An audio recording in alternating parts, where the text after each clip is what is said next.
Now, back to Sunrise on News Radio 880 KCMX. Shout, shout, shout, I'm talking to you, so come on.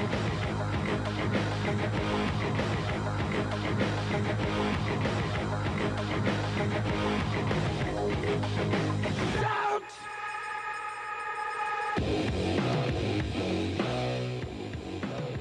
Good morning, everybody. 17 minutes after the hour. Welcome back to the Sunrise Show. Craig Froelich is your host, and I held Mark Kellenbeck over just a fascinating discussion.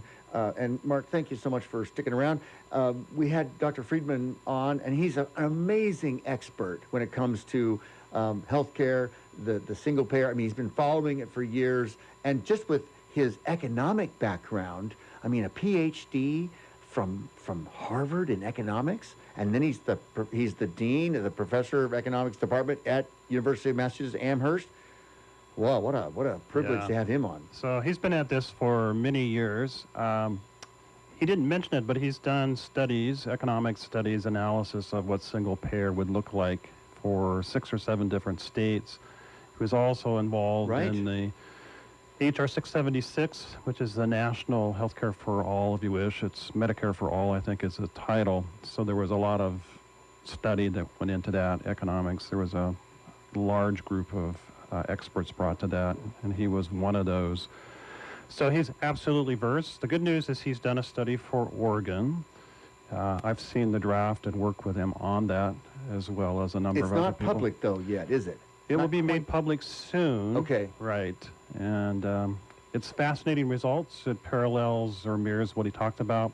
So the savings for Oregon will be quite large, 24% in round numbers against a $40 billion healthcare expenditure. So that's insurances of all types, out-of-pocket, etc. Totals about $40 billion.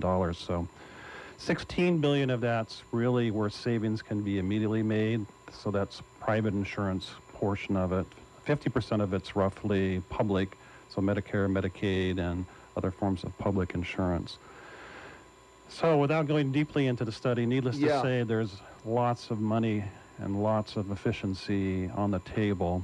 And this movement, Healthcare All Oregon, is all about capturing that, simplifying our system, building on what's already in place in Oregon.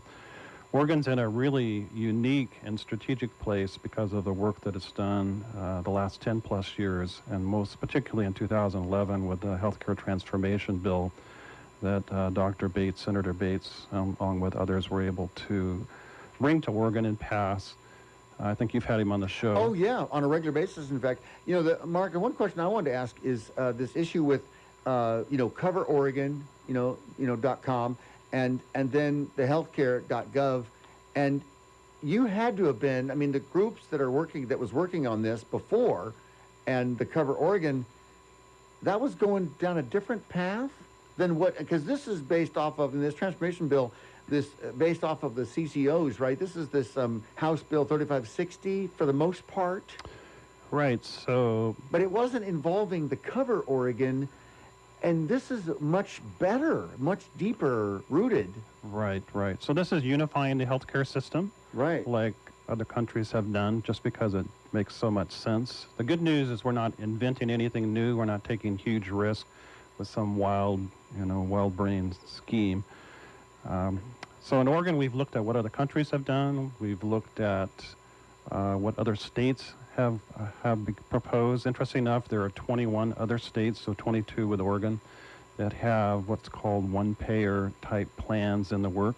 California, just south of us, interesting enough, passed a single payer called OneCare twice, and unfortunately had their governor veto it. So clearly a lot of work, a lot of time, a lot of effort has gone in to what it's going to take, what it's going to look like, the legislation, policies, implementation of something of this nature. So the whole idea of a unified system is really what it comes to. Oregon has one big piece in place with the healthcare transformation bills, CCOs, global budgeting. That's for the Medicaid population. That's 3+ years in. It's working. It's a great success. As we're talking about in the break, it's a system that's self-aligning, self-adjusting. It's really its greatest power, perhaps, the kind of data they get, the kind of results and outcomes they measure, their commitment to excellence. It's not a pay for service, it's a pay for outcome kind of system. And so that's sort of half of what needs to happen in Oregon to get a truly unified system and make great savings and deliver world-class care to our citizens. Right. So then then you move fast forward to this rally coming up next Wednesday up in Salem. That's, I mean, all of this is the building blocks, and now you go to further the cause in Salem.